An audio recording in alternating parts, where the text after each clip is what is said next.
Yesterday, at the commencement of your evidence in chief, you told this court that it was the first time for you to meet accused number 4, Mthokoziseni Mapisa, before court. Izolo ke uma uqala ke ukwethula ubufakazi bakho ke ushilo ukuthi ke kwakuqala ke noma bekuqala uhlangana naye ke umthola wesine uma Mthokoziseni Mapisa. Yebo kunjalo. Yes, that's correct.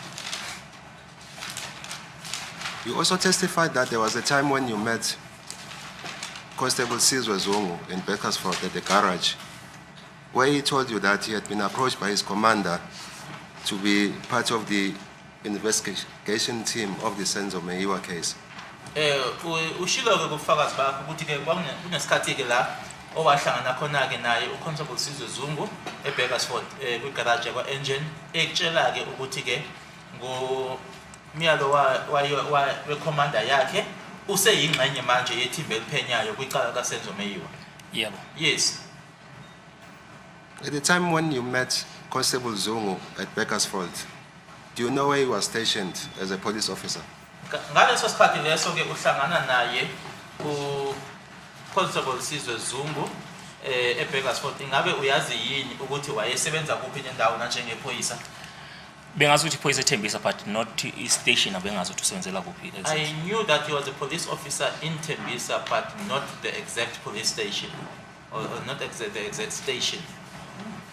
You also told this court that he mentioned the names of certain individuals who were suspect in the murder of Senzo Meyiwa. Ushilo ke nokuthi kunamagama ke akunikeza wona ke ethi ke abasolwa ke ecaleni lakhe uSenzo Meyiwa. Yep. Yes. At the time when you met him at Bakersford at the garage, did he ask you if you knew Mthokoziseni Mapisa? Ngalesikhathi noma ngesikhathi leso ke owahlangana naye eengine eBakersford, ingabe wakubuza yini ukuthi uyamazi uMthokoziseni Mapisa? Can you repeat your question? When you meet him, that is Constable Zungu, at the garage in Bakersford, did he ask you if you knew accused number 4, Mthokoziseni Mapisa? No, according to my recollection, there's nothing that he mentioned about Mthokoziseni Mapisa.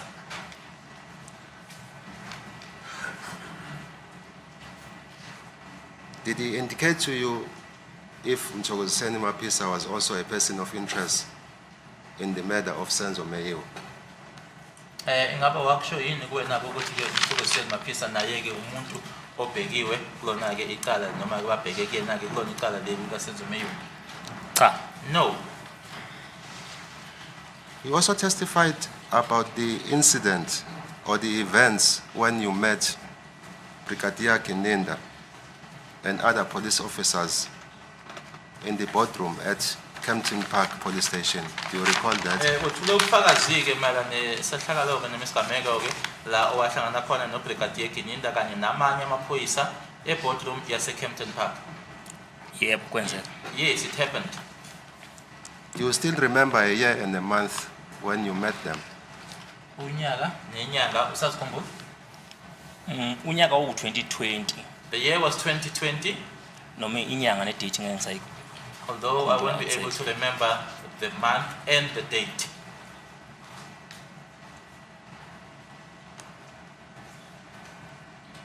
Do you know, or did it come to your knowledge when Gwabeni was arrested in relation to the month and the year? Did it come to your knowledge when Gwabeni was arrested in relation to a month and a year?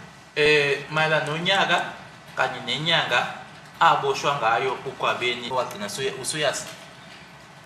Noma ngingayazi date kodwa unyaka u 2020. Although I don't know the date, but the year was 2020. Do you still remember the month? Inyanga? June. It was in June.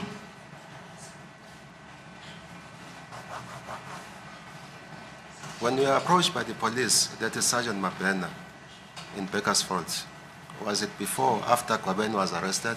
Uma ke uSergeant uMabena eza kuwena ke kanye namanye amaphoyisa ke beya kuwena eBakersford, kwakungaphambi noma emuva ukuthi seboshiwe? Wayeseboshiwe Gwabeni.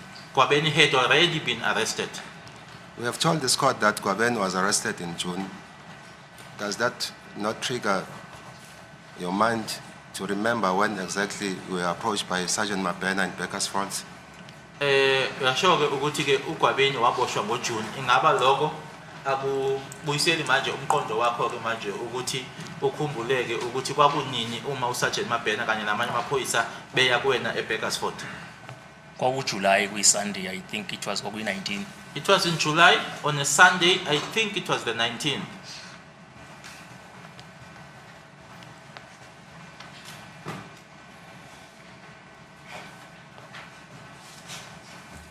You told this court that when you meet Brigadier Kininda in the company of other police officers at Kempton Park Police Station at the boardroom, you were questioned. Ushilo-ke ukuthi uma uhlangana naye uBrigadier Kininda kanye namanye amaphoyisa eboardroom yase Kempton Park wahlonywa ngemibuzo. Yep. Yes. Is it correct that it was after you were fetched by Sergeant Mabena in Bakersfield? Ingabe kuyiqiniso yini ukuthi lokho kwenzeka emuva kokuthi uyolandwa uSergeant Mabena eBakersfield? Yep. Yes. In July 2020? NgoJuly ka-2020. Yep. Yes.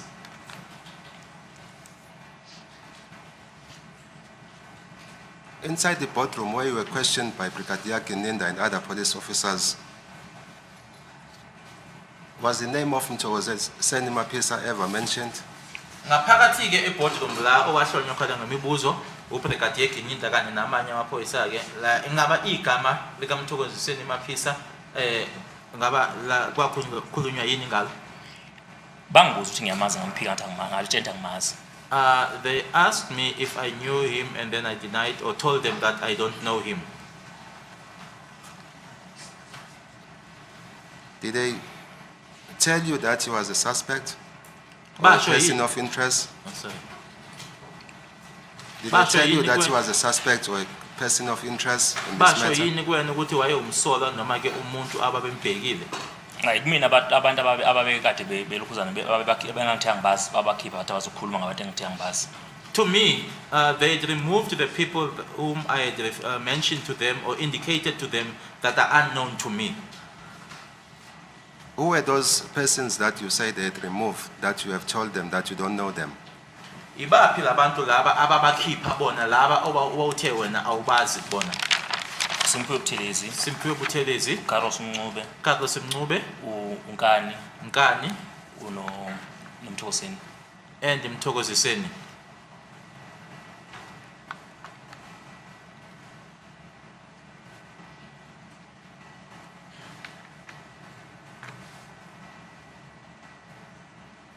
During the interview with Brigadier Kininda and other police officers, were you informed as to why the name of accused number 4 was raised? Or questioned if you knew them or knew him? At the time when you were with Brigadier Kininda, were you told as to why you were questioned about your knowledge of accused number 4 to Sen Mapisa, if you knew him?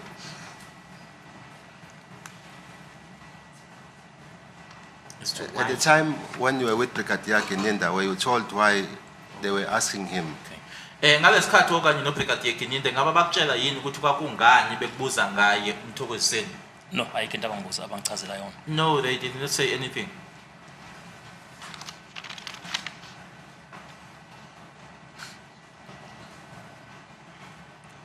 You also told this court that there was a point when you were called by Detective Masimona. Uyitsheleke le nkantolo ukuthi kwakunesikhathi la khona owashayela ucingo khona uDetective Masemula. Yebo kunjalo. Yes, that's correct. At the time when he phoned you, or before he phoned you, did you know who he was? Ngalesikhathi ayekufonela ngaso noma ngaphambilini kokuthi afonele, ungabe wawumazi wena ukuthi ubani? No. Cha, ngangamazi. Did you eventually meet this Detective Masimona? Ngabe wahlangana yini naye uDetective Masemula lo? Cha. No. Did you eventually knew who he was? wagcina usumazi ukuthi ubani. Ungichazela kancane. Can you explain a bit? I mean, did you eventually knew who Detective Masimula was, or you did not? No. Detective Masemula is Detective Masemula. What's the magic in that? Unless you want to say he was Muhammad Ali in his private life also. Definitely not. Hello? Definitely not. Hello? Definitely not. Yeah, but you see, you're saying, did he tell you who he was? I'm Detective Masemula. I mean, did But he, if you want to pose the question correctly, did he tell you what category of work he does, either with the police or in any capacity? Fine.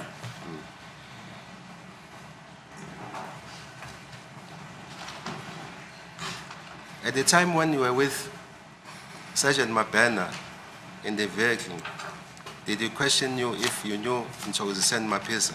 Ngalesikhathi owawuno Sergeant Mabena emotweni ingaba wakuhloma yini imibuzo ko nokuthi uyamazi uMthokoziseni? Yebo wangibuza. Yes, he asked me. What was your response? Waphendula wathini ke? Athi angimazi. I said I don't know him.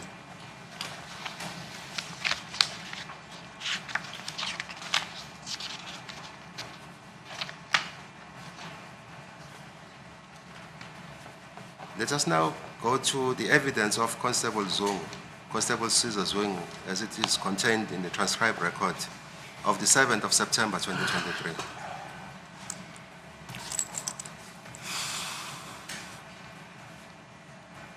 At page 9 of the transcribed record, line 11, that is now the response of Constable Zungu. It reads as follows, and I quote, "Okay, whilst we were seated there, accused 5 then requested a certain gentleman to ask me to just give way because I was parked right behind him so that I could just reverse. I did back and went back inside," close quotation. Ufunda ke ubufakazi bakhe uConstable Zungu uthi kwakunenkathi la khona ke usola wesihlanu wacela ke Mlisa thizeni ukuthi ke angitshele noma angicele ke ukuthi ke ngisuseke imoto ngoba nganga imoto yami ime emva kwemoto yakhe. During cross-examination to Constable Sizwe Zungu, when he was asked as to who was this gentleman that had been sent to remove the car, he said it was Sinako Spear. So the question to you is the following. Do you know Sinako Spear? Uma ebuzwa ke uConstable Zungu ukuthi kwakubani ke umlisa loyo waphendula ke wathi kwakusinako Spear. Manje ke umbuzo kuwena uyamazi uSinako Spear? Yebo ngiyamazi. Yes, I do know. How do you know him? Umazi kanjani? Bengenayo close relationship usunako bengane bengasingane kaSibiya because ukhulele khona lapha ehlala ehostel sometimes bangivakashele khona benginokumfica khona hostel then ngo2014 wamove angazi ukuthi ubumpunyaka but bese emakhaya after a while. I did not have a close relationship because Sinako Spear was very young. He was a child who grew up there at the hostel, a child to the Spears, and at some point Sinako then moved to go and stay in the villages.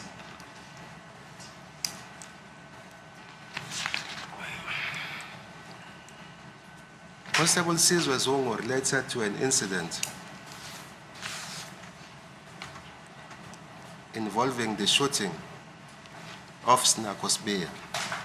uConstable Zungu unesigameko ke akhuluma ngaso umethula noma ngathi ethula ubufakazi ke isigameko leso ke esihlanganisa ukudutshulwa kwakhe uSinako Spear.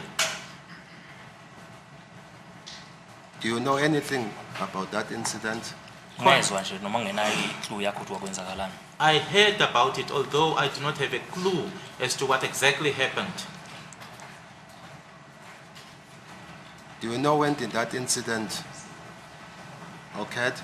2017.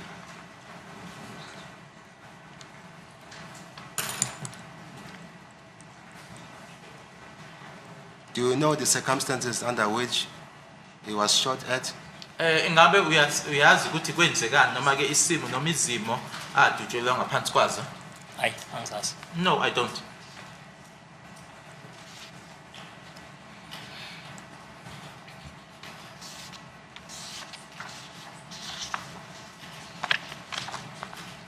Was there a point on the 26th of October 2014 where you were at Basotwini Hostel in the company of the accused before court and Gwabeni Sifiso Zungu? Ingabe kwakunesikhathi ke nge-26 ka-October 2014 la ewawundawonye kanye ke nabasola laba abaphambi kwenkantolo eBasotho Hostel kanye naye uGwabeni uSifiso Zungu? Hayi mina. No, not me. Constable Sizwe Zungu told this court that at the time when you and the accused were at Basotwini Hostel, Sinako Spear was also present at the hostel. What is your comment? Ubufakazi bakhe ke uConstable Sizwe Zungu uthe noma watshela lenkantolo ukuthi ngaleso sikhathi leso ke owawulapha ehostel kanye nabo ke abasolwa naye uSinako Spear wayekhona lapho. Uthini wena kuloko? Amanga lawo. Those are lies.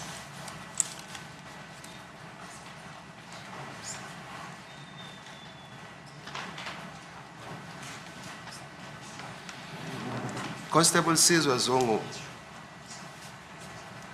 testified as follows from the record of the 7th of September 2023 at page 9. When he was asked by my colleague, Advocate Maloi, for the state at line 19 of the record by Mr. Maloi, yes, what type of the vehicle was he driving? That is accused number 5. Constable Sizwe Zungu responded as follows. Mr. Zungu, it was a grey Polo hatchback, close quotation. Ebuzwa ke uConstable Zungu ukuthi ke umsolo wesihlanu ehamba ngemoto enjani, waphendula ke wathi kwakuyipolo eyayigrey i-hatchback. On the 26th of October 2014, at Basotwini Hostel, was there a point where you met accused number 5 or see him allegedly driving the grey Polo hatchback?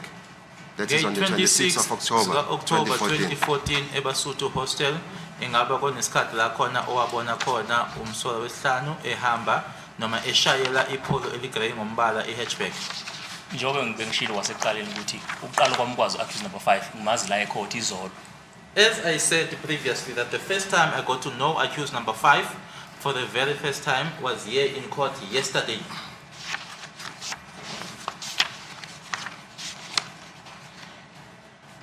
Constable Sizwe Zungu, on the 7th of September 2023 from the record at page 14, line 19 of the transcribed record, that is line 19 to 22, he said the following, and I quote, "This is now the event of the 26th of October 2014.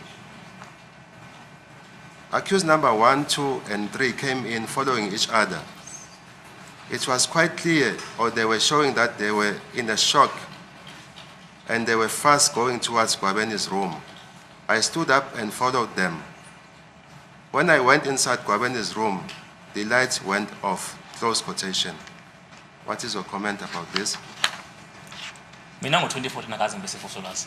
I was never in Fosterwazi in 2014.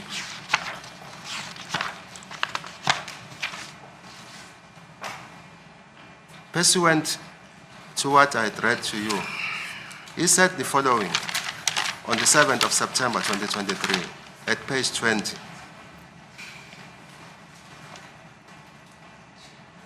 From line 4 to line 13 of the transcribed record. Mr. Zungu,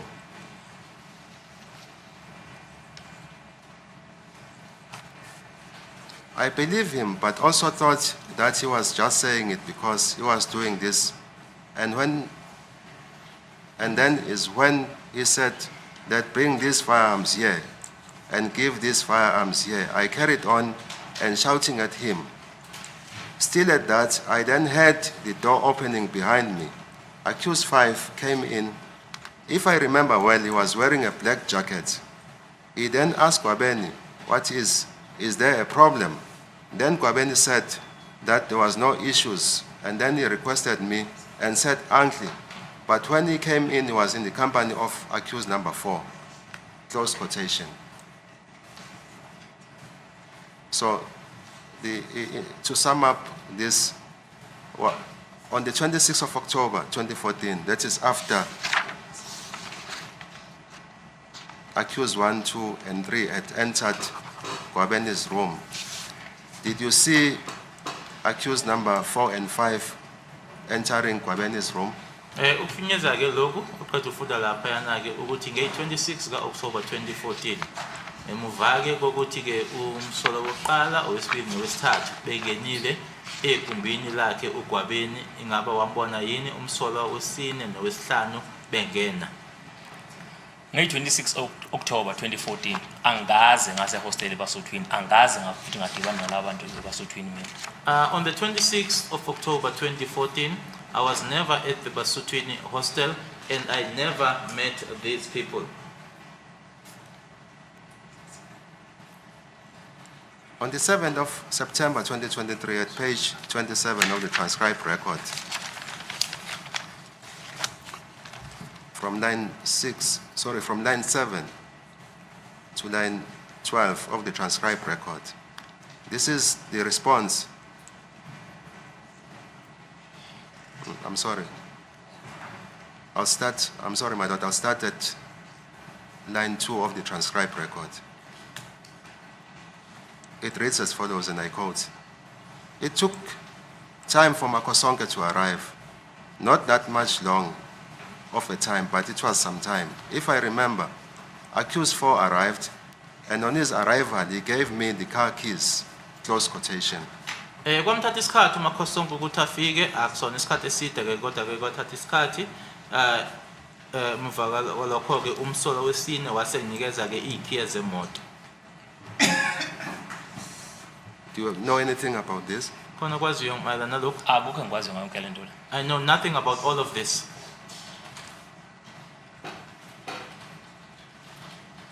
The follow-up questions by Advocate Baloyi reads as follows. Yes, did he say where he got them from? Then the response at line 7 reads as follows. That is now the response by Mr. Zungu, that is Constable Sizwe Zungu. The manner in which I could see it, because I was talking and I could see that it was not there when he gave it back to me, he also conveyed his gratefulness.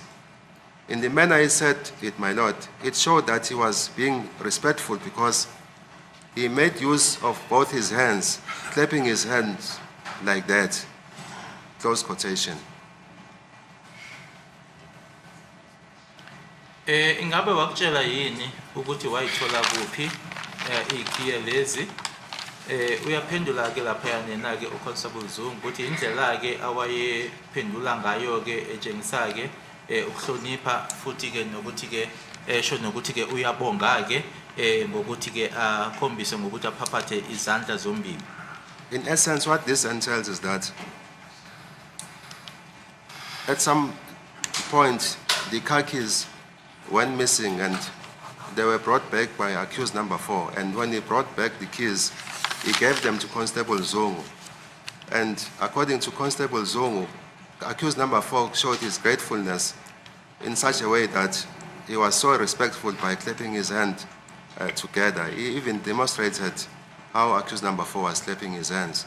Do you know anything about this? This is the events of the 26th of October, 2014.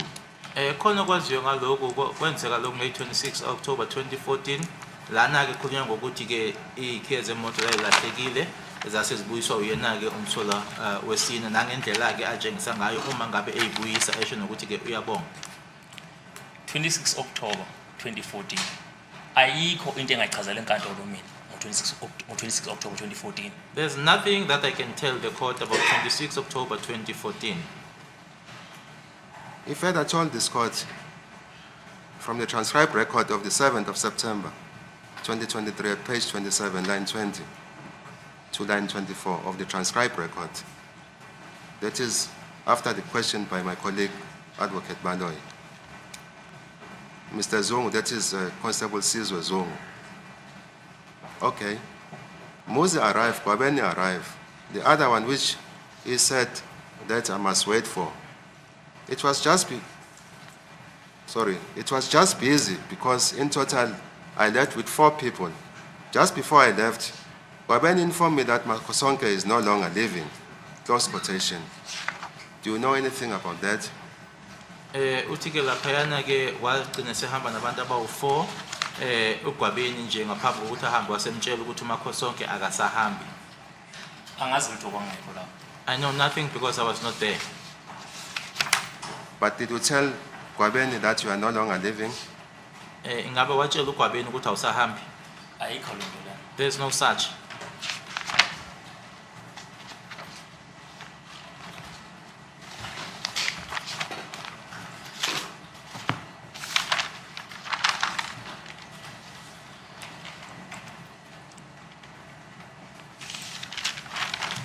Sorry, my lord, I'm just checking if there's any questions that I'm leaving out.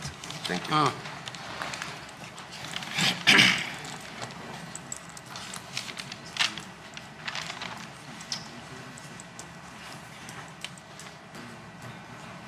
Thank you, my lord. May I approach the accused, Mr. Mapisa, to Yes, find out yeah. if there's anything. Thank you.